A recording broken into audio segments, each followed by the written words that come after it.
Hello everyone. So welcome to another video of Premix on Indian economy. In this video, we are going to discuss the five important questions, MCQ questions related with Indian economy. So आज का जो theme है that is monetary policy. All right, one of the very important theme for the UPSC prelims examination. ये और भी important क्यों हो जाता है? Because 2025 marks the 90 years of RBI's first monetary policy. So RBI was established in 1935 and जब वो अपनी फर्स्ट मॉनेटरी पॉलिसी अनाउंस किया था इन 1935 तो तब से लेके अभी तक it has mark the 90 years. Alright, so let us see the questions and I would like that most of you or all of you try to write your how many questions you have got correct out of 5 questions. Comments में लिख के बताइए. Let us see. So the question number 1 talks about monetary policy committee. It says that consider the following statement regarding the monetary policy committee. Statement 1, it is a constitutional body. Statement 2, it is required to meet at least 6 times a year. Statement 3, its decisions are taken based on majority and RBI governor has veto power. Statement 4, it is entrusted with task of fixing the repo rate, cash reserve ratio and statutory liquidity ratio. तो ये 4 statements दिए गए हैं and we have to tell which of the statement given above is not correct. So very clearly see the questions. That is why it is very important in the paper that you are focusing on each and every word of the question. तो यहाँ पे क्या पूछ रहा है question में कि not correct statement बताना है. सो this is regarding with the monetary policy committee.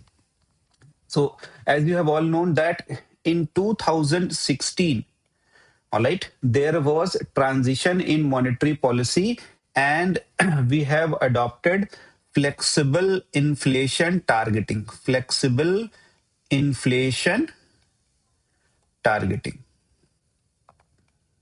All right. And the main objective of the monetary policy has become the inflation target.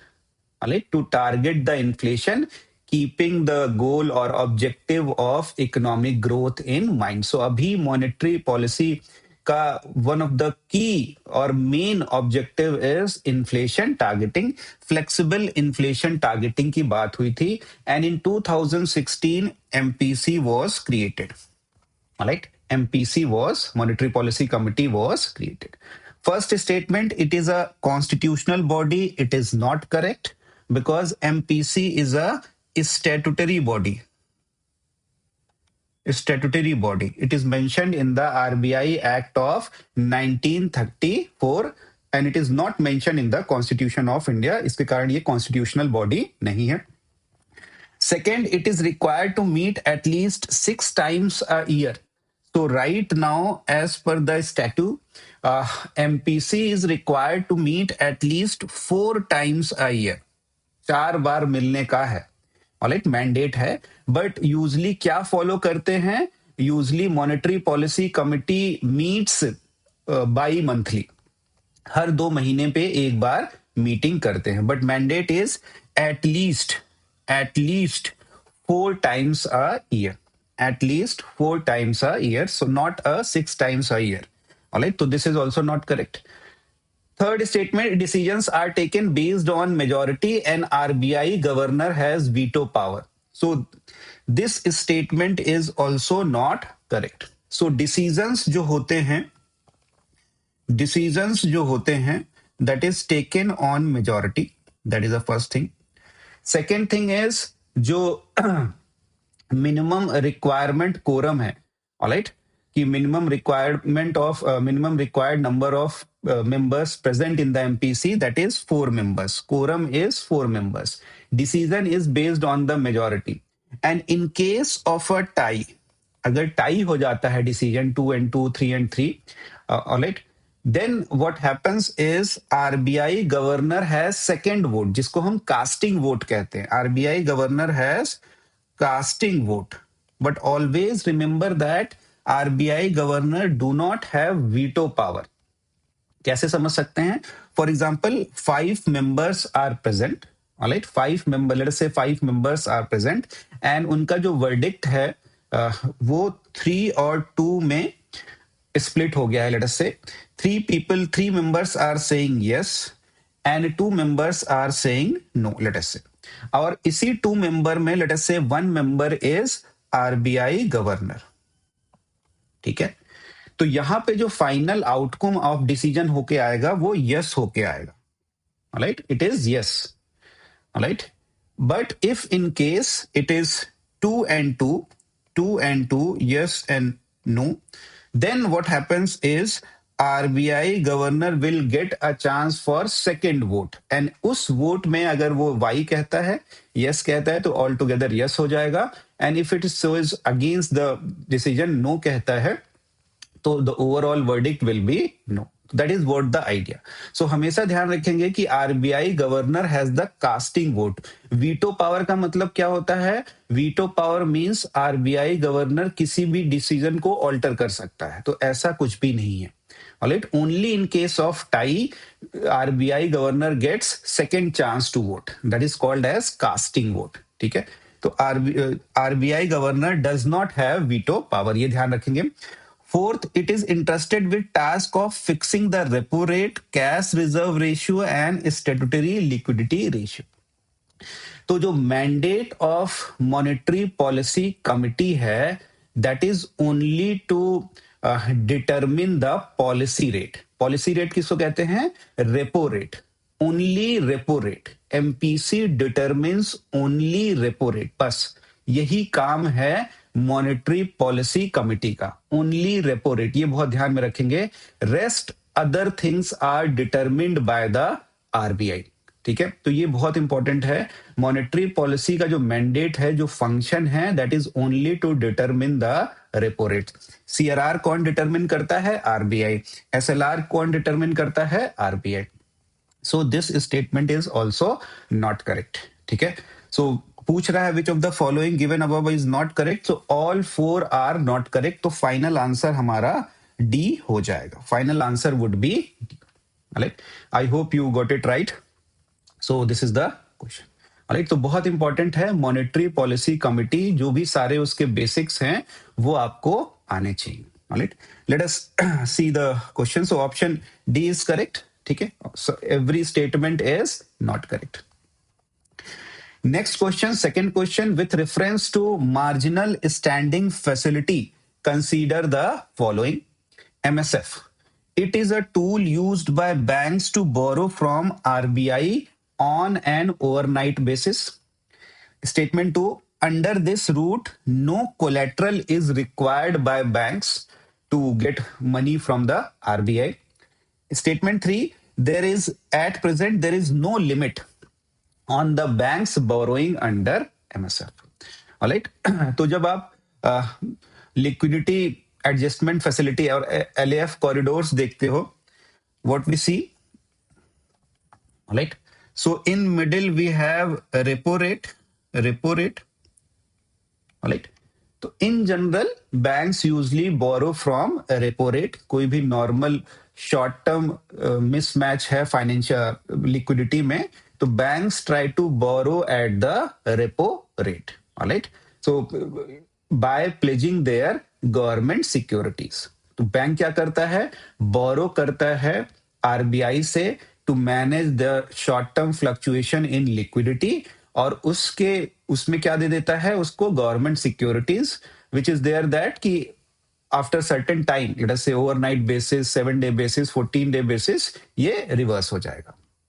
This is what is called as repo rate. Buying, simple language में अगर देखें तो buying from RBI by placing the government securities with the confirmation that they will alter this after certain period. यही होता है जब हम बात करते हैं रेपो रेट की. ऑलराइट, तो इन जनरल नॉर्मल सर्कमस्टांसेस में रेपो रेट से बोरो करता है. Now imagine a situation that our bank needs liquidity. They are borrowing from repo rate, but for borrowing on repo rate, they require the government securities. They require government securities, उसको pledge करते हैं RBI को, as a collateral देते हैं.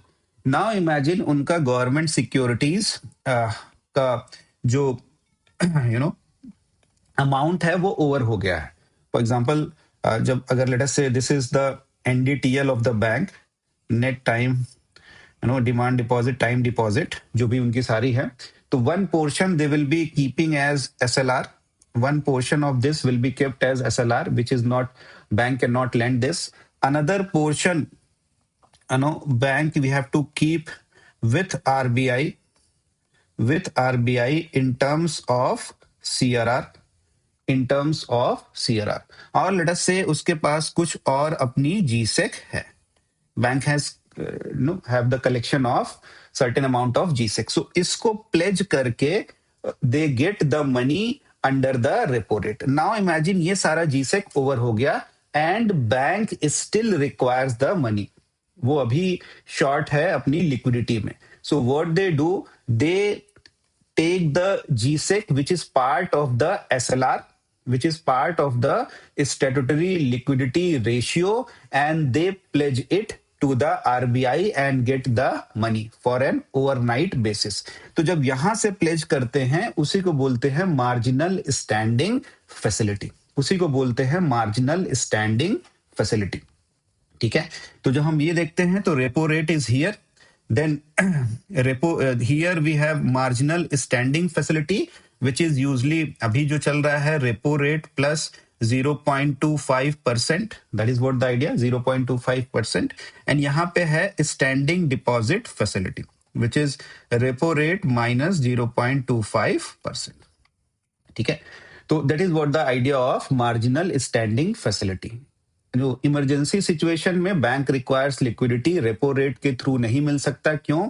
Because ये सारे G-sec खत्म हो चुके हैं. Now they require more money, so they dig the G sec which is there in the SLR and उसके थ्रू वो लोन लेते हैं. तो that is called as MSF, and MSF is at higher rate than the repo rate. Currently it is 0.25% higher.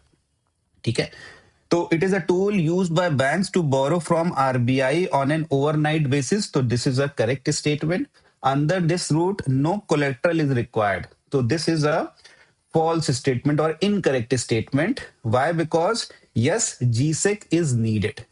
They pledge the government securities, but difference ये है repo rate में, यहाँ पे वो अपने SLR का GSEC यूज कर लेते हैं. That is what the idea. ठीक है. तो ये ध्यान रखिएगा. तो collateral is needed.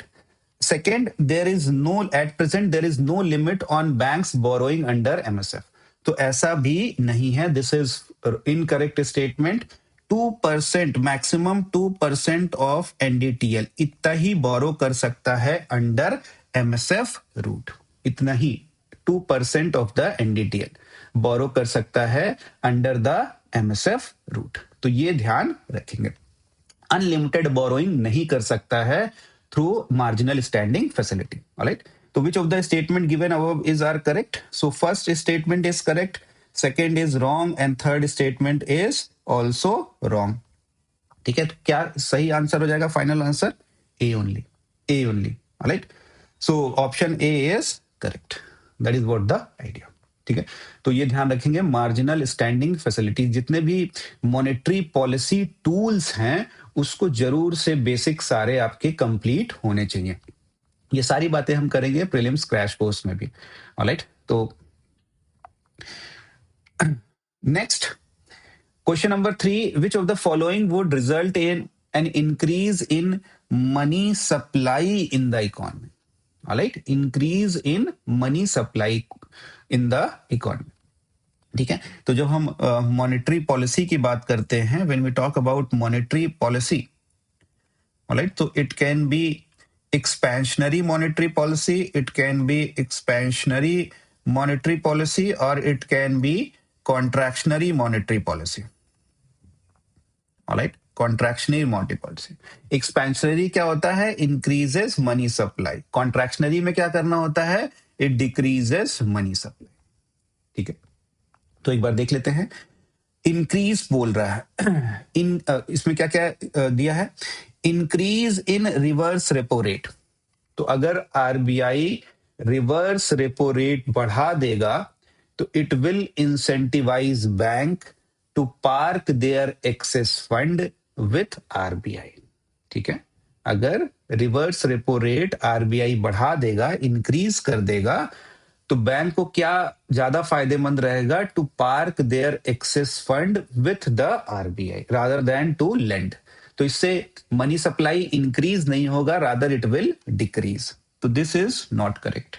Increase in repo rate, repo rate क्या होता है, the rate at which banks borrow from RBI by pledging government securities. ठीक है, तो यहां पे जब हम रेपो रेट की बात कर रहे हैं, अगर इंक्रीज इन रेपो रेट हो जाएगा तो बैंक्स की बोरोइंग रेट बढ़ जाएगा। तो rate at which banks are borrowing money from RBI increases, so cost of fund increases, so interest rate जो रहेगा लोन्स का वो इंक्रीज कर देगा bank, then people may not take more loans, so money supply में not increase, rather it will reduce. So ये this is not correct. Again, increase in standing deposit facility. तो standing deposit facility is very similar to reverse repo rate. It is just that कि यहाँ पे no collateral is needed. No collateral is given by the bank. That is what the difference between this. तो यहां पे भी जब standing deposit facility increase कर देगा तो bank will be more incentivise to park their excess fund with the RBI. Alright, यहां पे आरबीआई को अभी कोई कोलेट्रल देने की जरूरत नहीं है। सिमिलरली जब हम रिवर्स रेपो रेट की बात करते हैं तो bank park their excess fund with RBI and RBI give them G sec. तो ये डिफरेंस है रिवर्स रेपो रेट और स्टैंडिंग डिपॉजिट फैसिलिटी में, खाली ये कोलेट्रल का कि हियर रिवर्स रेपो रेट में RBI gives the G sec to banks, in this case there is no requirement of G sec given by the RBI to bank. तो यहाँ पे ये this is also not correct. Increase in cash reserve ratio, तो more percentage of NDTL bank is required to keep with the RBI, cash reserve ratio यही होता है। तो अगर वो इंक्रीज हो जाएगा तो ability of bank to lend will reduce, alright, and then there will be reduction in money supply. तो this is also not correct. Similarly SLR को जब हम बढ़ा दे रहे हैं तो bank is keeping a larger percentage of their NDTL with themselves which they can not lend, alright, तो वो परसेंटेज ज्यादा हो जाएगा तो lending ability of the banks will reduce and it will reduce the money supply in the economy. तो increase पूछ रहा है, इससे भी इंक्रीज नहीं होगा। ऑलराइट, तो करेक्ट ऑप्शन हियर इज किसी से भी नहीं होगा, तो correct option here is D, none. ठीक है, तो ये बहुत इंपॉर्टेंट रहता है।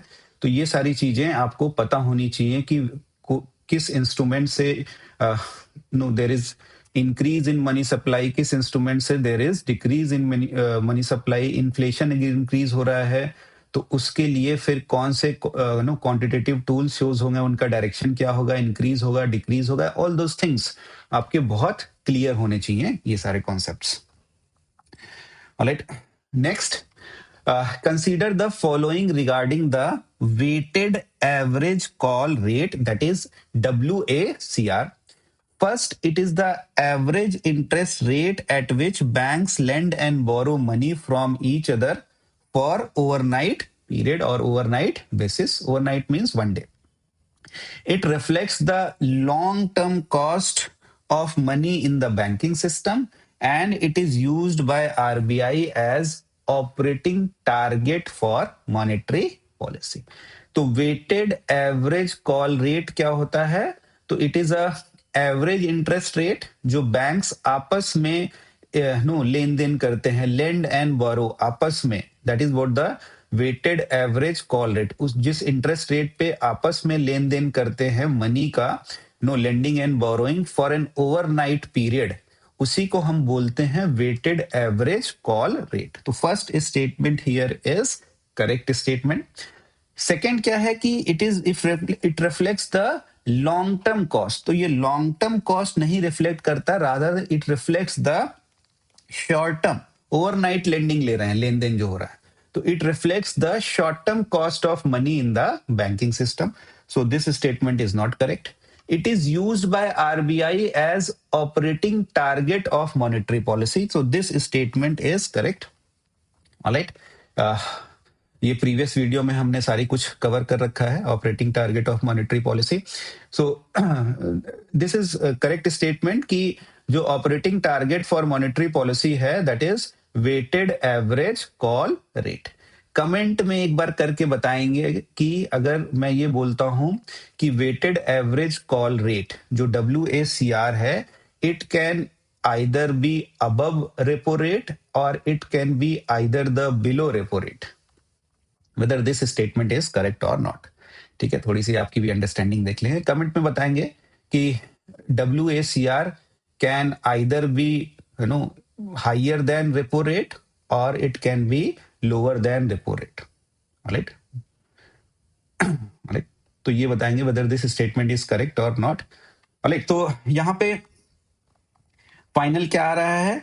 So which of the statement given above is are correct? So 1 and 3, option C 1 and 3 are correct here. Alright, so option C is correct. Next, foreign exchange sell buy swaps बहुत ज्यादा news में रहा है, are used by RBI as a liquidity management tool, which of the following impacts are associated with such operation? So RBI, let us say sell bye swap.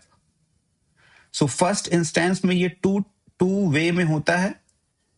Alright, first में क्या है? RBI will sell dollars, let us say sell dollars to banks, an equivalent amount of rupee will be given to RBI by the banks। ये first stage में होता है when it is done। And जब वो हम बात कर रहे हैं फॉरेक्स स्वैप की, तो उसी समय टाइमलाइन डिफाइन रहती है कि नेक्स्ट मंथ या नेक्स्ट 6 month या नेक्स्ट 7 months में आपको फिर what happens is this thing will be reversed. Alright, तो no this things will be reversed. RBI will be buying the dollars and giving the equivalent amount of rupee। तो that is what the idea of जब आप sell by swap की बात करते हैं। तो जब यहाँ पे इनिशियल फेज में when we are talking about selling the dollars, RBI is selling the dollars, तो कहाँ से लाएगा? फॉरेन एक्सचेंज रिजर्व से लाएगा।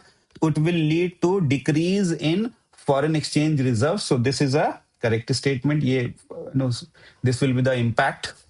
Increase in value of rupee vis-a-vis dollar। So यहां पे क्या होगा? इकोनॉमी में what will happen? More inflow of dollars, so dollar value will reduce and rupee value will increase। That is what the idea, that is what the thing which will happen। So increase in value of rupee vis-a-vis dollar। तो dollar सस्ता हो जाएगा, रुपए के case में रुपए महंगा हो जाएगा। That is what the idea। ठीक है, रिड्यूसेस रूपी लिक्विडिटी इन द इकोनॉमी। तो यहाँ पे डॉलर आ रहा है इकोनॉमी में, बैंक में, और रूपी जो है वो आरबीआई की तरफ। RBI is kind of sucking out the rupee liquidity. तो it reduces the rupee liquidity. It is also a correct statement. ठीक है, तो यहाँ पे करेक्ट आंसर क्या हो जाएगा? Option D. Option D. So again this forex swap has काफी न्यूज में रहा। अगर आप लास्ट 6-7 months की बात करेंगे, इनफैक्ट लास्ट 12 months की भी बात करेंगे, तो बहुत बार फॉरेक्स ऐप न्यूज में रहा है। तो सारे आपके आई होप कि कॉन्सेप्ट इससे रिलेटेड क्लियर होने चाहिए। Alright, so option D is correct answer here. So this is all regarding in this video. Just try to tell in the comment box how many of you got it. No all correct. Alright, I will see you in the next video। Thank you।